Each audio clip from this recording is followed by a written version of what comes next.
आप सुन रहे हैं लाश कहाँ छिपाऊं।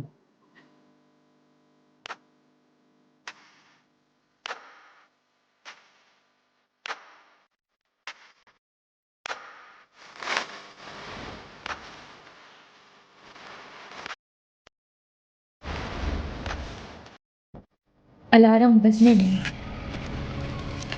अभी 48 मिनट बाकी थे। दीवार की घड़ी की सुइयां 5:12 पर अटकी थी और उस दम खोदू सन्नाटे में हर घड़ी के टिक किसी हथौड़े की तरह बज रही थी।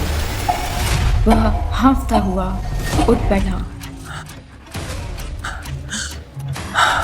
कमरा बर्फ सा सर्द था, फिर भी उसके माथे और कनपटियों से पसीना रिस रहा था।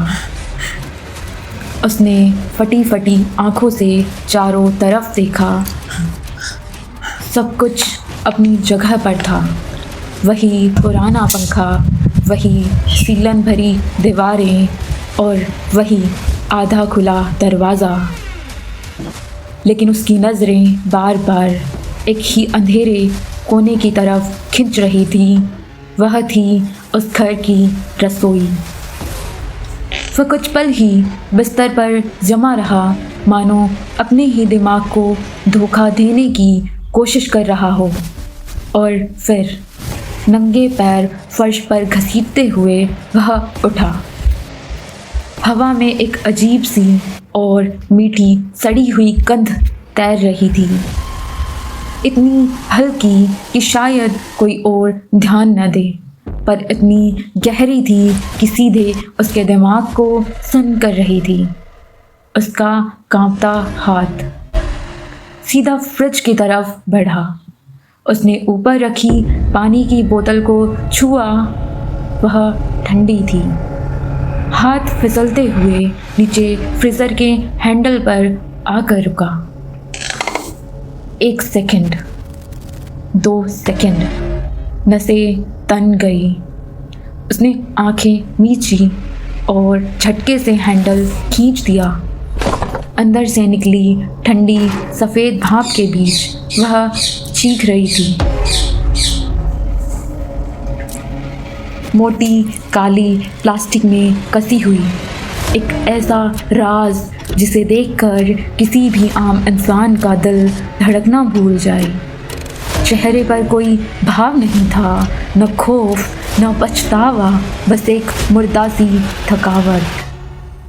उसने धीरे से प्लास्टिक का एक सिरा खोला। कमरे का भारी सन्नाटा अब और भी खौफनाक हो चुका था। उसने चॉपिंग बोर्ड पर रखी धारदार छुरी को उठाया। पहला वार करने से पहले उसने एक गहरी कांपती हुई सांस ली। नहीं नहीं नहीं नहीं, बस थोड़ा सा और हो जाएगा। नहीं, ठीक है। उसने धीरे से फुसफुसाते हुए कहा, और फिर धार चलने लगी। बर्फ और मांस के कटने की वो सर्द आवाज़ें। वह पागलों की तरह जल्दी जल्दी वार कर रहा था। हर टुकड़ा पहले से छोटा और छोटा, मानो वह उस चीज़ के वजूद को ही दुनिया से हमेशा के लिए मिटाना चाहता हो। अचानक छुरी रुकी।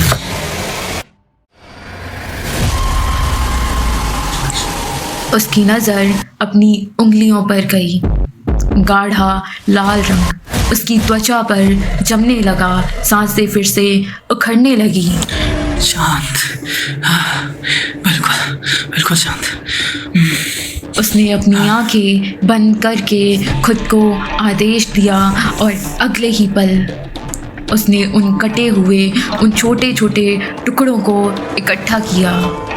उन्हें एक नई पॉलीथिन में भरा और कसकर गांठ मार दी। फिर ज़ोर से फ्रीज़र को बंद किया और उसके साथ ही वो खौफनाक मंजर भी फिर से बर्फ़ में दफन हो गया।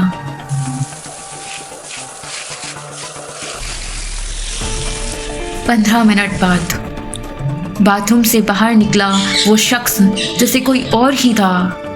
धुले हुए साफ कपड़े, सलीके से सफरे बाल और चेहरे पर एक ऐसा शातिर इत्मीनान जो डरावना था। आईने में उसने खुद की आंखों में झांका। वो एक आम आदमी का अक्स था, बिल्कुल बेदाग।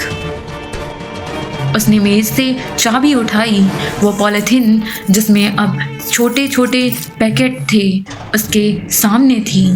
उसने एक एक करके उन्हें अपनी जैकेट की गहरी जेबों में खिसका लिया। जेबें भारी होकर लटक गई, पर उसकी चाल में कोई लड़खड़ाहट नहीं आई। बस आंखों के किसी बहुत गहरे कोने में वो बेचैनी छटपटा रही थी, जिसे अब एक नकाब पहना दिया गया था। दरवाज़ा खुला। बाहर एक का नज़ारा बिल्कुल उलट था। सूरज की पहली किरणें कस्बे को चूम रही थी।